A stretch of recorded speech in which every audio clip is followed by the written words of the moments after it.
నన్ను పిచ్చిదాన్ని అనుకుంటున్నావా? లేదంటే అమ్మాయిలంతా ఇంతే అనుకుంటున్నావా? చూడండి, ఇక్కడ యూజ్ చేసిన ఫ్రేజ్ ఎట్లుంది? అనుకుంటున్నావా? నేను పిచ్చిదాన్ని అనుకుంటున్నావా? లేకుంటే అమ్మాయిలంతా ఇంతే అనుకుంటున్నావా? లేకుంటే అతను నిజం చెప్తున్నాడు అనుకుంటున్నారా ఏంటి మీరు?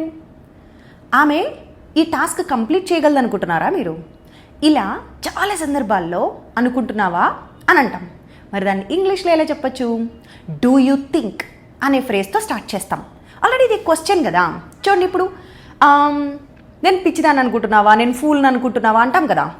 Do you think I'm a pool? చాలామంది చేసే మిస్టేక్ ఏంటంటే do you think am I A pool అంటారు. డూ యూ థింకే క్వశ్చన్, మళ్ళీ యామ్ ఐ రాకూడదు. క్వశ్చన్ వచ్చేసింది కదా, పక్కన ఒక సెంటెన్స్ ఎట్లా ఉండాలా? పాజిటివ్ కానీ నెగిటివ్ కానీ ఈ సెంటెన్సెస్ వస్తాయి.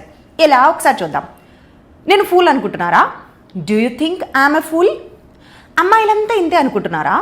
Do you think all women are like this? Okay, అతను టైం వేస్ట్ చేస్తున్నాడు అనుకుంటున్నారా మీరు? Do you think he is wasting time? Is he wasting time కాదు, he is wasting his time. Okay, yes, వాళ్ళు ఇక్కడికి వస్తారనుకుంటున్నారా ఈరోజు? Do you think they will come here? ఇప్పుడు నెగిటివ్ చూద్దాం. చూడండి, నాకు ఈ విషయం తెలియదు అనుకుంటున్నారా? Do you think I don't know this matter? వాళ్ళు ఈ టాస్క్ కంప్లీట్ చేయలేరు అనుకుంటున్నారా మీరు?